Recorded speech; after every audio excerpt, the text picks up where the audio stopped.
If you're taking your dog to the ocean, what size long leash do you need to be taking so your dog has the freedom to play, but the safety of still being attached to you? This is going to be different dog to dog, so let's break down how to figure it out for your specific pup.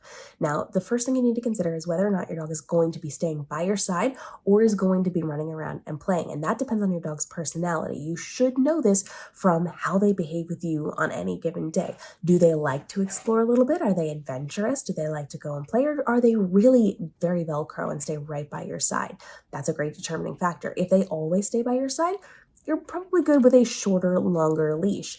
You don't necessarily need to invest in something that's super long, but if your dog likes to explore, if they like to play, now we need to start thinking of those longer size leashes. So if you have a dog that stays real close to you, a 10-foot leash is probably fine. 10 or 15, it's going to give them a little bit of freedom in case they get excited, but it's not going to allow them to go too far. This is also something you want to be mindful of when it comes to small dogs versus bigger dogs. But any dog can be an adventure dog, big or small. So just think wisely as you're going to be investing in your long leashes. Speaking of which, I'm going to link some of my favorite ones down below for you so you can check those out in various sizes to see what's going to be the best fit for you.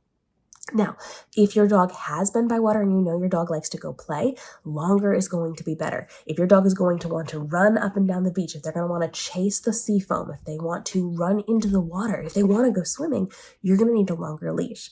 I took my dogs to the beach. It was one of their earlier times at the beach, and I had a longer leash for them. It was 20 foot. I thought this is going to be great. They're going to have space to run, and they were constantly running to the end of it and then pinging themselves back because they would go to run into the water and I would run with them, but not as fast as them.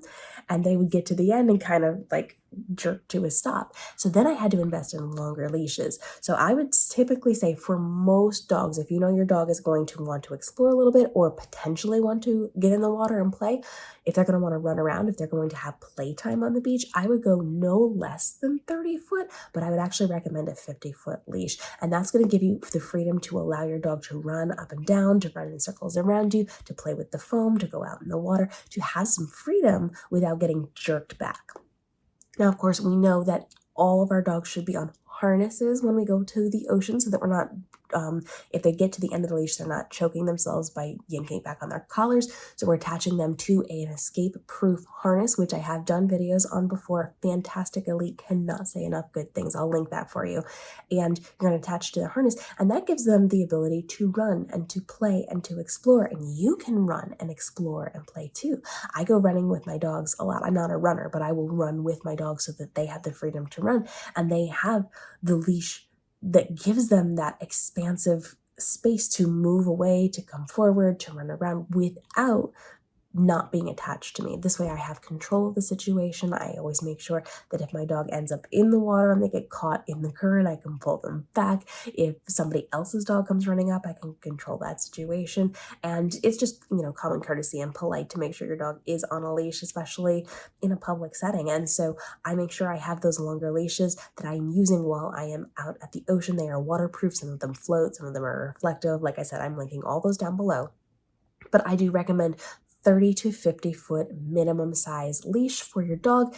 It is something you're going to have to maintain while you're walking. So you may have to loop it over your arm. You may have to kind of hold it. It might get a little messy, but I would rather have that longer leash with the freedom to be able to run and to play than to constantly have them at the end of the leash just because they don't understand the leash is going to run out. They're having fun and they're playing.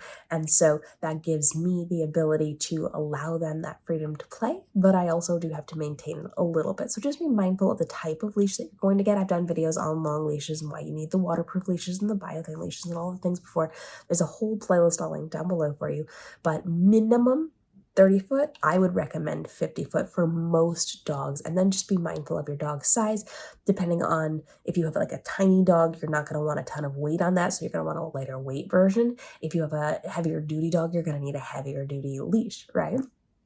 So I've linked some of my favorites down below. I do have 2 English Springer Spaniels, so medium to slightly larger size dog, and a tiny dog. So I've got lots of variations on what will work for you listed down below. Drop your questions on this and follow along for more tips both on travel and on beach time for your dogs to make sure you're having a safe, happy, and healthy time while you are traveling. We talk about everything from how to document your dogs through photos and videos at the fun locations to getting them there in the car to hotel tips and tricks and recommendations for hotels, and making sure that you are geared up properly so that you have a really good, safe time while you are traveling. So check out the playlist down below, drop your questions, and we'll see you in tomorrow's episode.